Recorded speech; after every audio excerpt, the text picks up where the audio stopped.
እኛ ጴንጤዎች ላይ ማላገጥ ትችላላችሁ። ኢየሱስ ክርስቶስ ግን ለኛ ለጴንጤዎች ሕይወታችን መኖራችን። ኮሜንት ላይ ግቡና ኢየሱስ ለኛ ሕይወታችን ነው ብላችሁ ጻፉልኝ። በደንብ አድርጋችሁ ኮፒ ሊንክ አድርጉት። ለምን መሰላችሁ? እንደዚህ አይነት ቪዲዮ ሰርቼ ነው ትዝ ካላችሁ አካውንቴ ባን የተደረገው። ስለዚህ ስክሪኑን ጫን በሉት። ይሄን ሴንድ እስከ መጨረሻ ንኩት። በጌታ ሆናችሁ ፎሎ ያላደረጋችሁ ሰዎች ፎሎ አድርጉ። ቪዲዮን አይተነው እንመለስ። መዳን በሌላ በማንም የለም። በማን ነው? እንድንበዘን ከሰማይ በታች የተሰጠን ኢየሱስ ክርስቶስ የሚለው ስም። ትከራከረኛለህ? አንተ ልጸልይልና የጌታን ቅባት አትፈልግም? ኦ ሻላባራባ ዳጋባባ ሻማናባ ዛባ ውጣ በጌታ በኢየሱስ ስም። ጴንጤ ትርጉም አለው። አንዳንዶቹ እኛን ለማሸማቀቅ ምናምን ይሞክራሉ። ጴንጤ እያሉ ነው።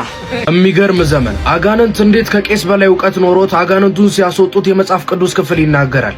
ይኸውልዎት ጋሽዬ፣ አጋንንቱን ሲያስወጡት ከአንደበቱ ወጥቶ የነገራቸው የመጽሐፍ ቅዱስ ቃል አለ። እሱን ኢየሱስ ካልተቀበሉ የዘላለም ሕይወት አይኖሮትም። እኔ ራሱ ገርማል። ከአጋንንት ጎን ቆማለሁ ብዬ አስቤ አላቅም ነበር። ጎበዝ ተዋናይ ናችሁ፣ ሳልነግራችሁ አላልፍም። ይሄ ነገር ድራማ ነው። ለምን አልኳችሁ? ኢየሱስ ክርስቶስን በፌዝና በማላገጥ አጋንንት ሊጠራው አይችልም። ምን አለ ይሄ ነገር ውድድር ላይ ቢሆን ባከነ ተውኔቱ ከ10 1000 ነበር የምታገኙት። እኔ ግን ልንገራችሁ ስለ አቅማችሁ፣ ስለ ብርታታችሁ፣ ስለ ጉብዝናችሁ በጣም ነው አይደል እንዴ ድራማ የምትችሉት።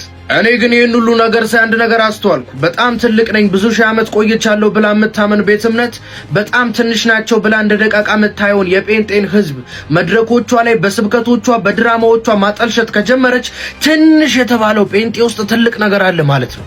ጥቂት የማይባል በጣም ብዙ ሺህ ህዝብ በየቀኑ ወደ ጴንጤ እምነት እየጎረፈ እንደሆነ ይታወቃል።